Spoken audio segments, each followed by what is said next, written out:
центре поля 4-й номер Жожок Краховяк, 19-й Эверт Банега, Атлетика Алис Адурис, 20-й номер на флангах Иньяки Уильямс, 30-й и 19-й Кермуньяин. Простите, опасный момент, и все-таки у нас быстрый гол случился на стадионе Рамон Санчес Пискуан. Всего лишь 3 минуты понадобилось хозяевам поля для того, чтобы открыть счет в этом матче.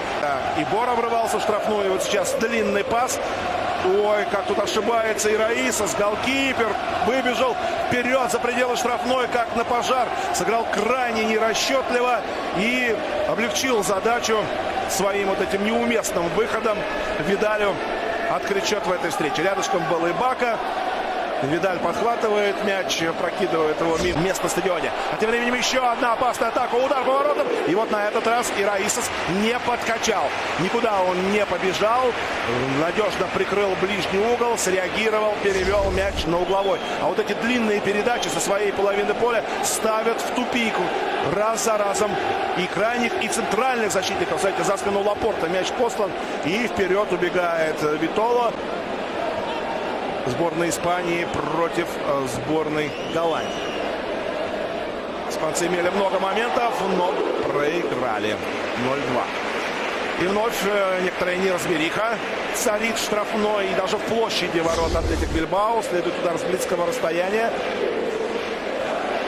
Вот этот эпизод. И атаку завершал центральный полузащитник. Квалификации прошли серьезного оппонента Наполи.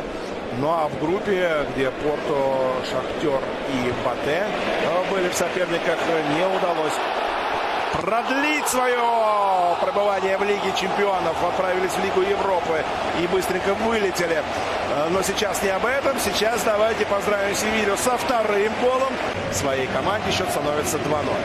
Вот эта комбинация. И Бора делает голевую передачу. Не успевает Хавьер Ичейта накрыть этот удар с близкого расстояния колумбийского форварда. Видите, как и Бора сориентировался в касание. Четко, удобно, на ход. Классно. Ну и затем, развив высокую скорость, все-таки опережает соперника Бака и пробивает.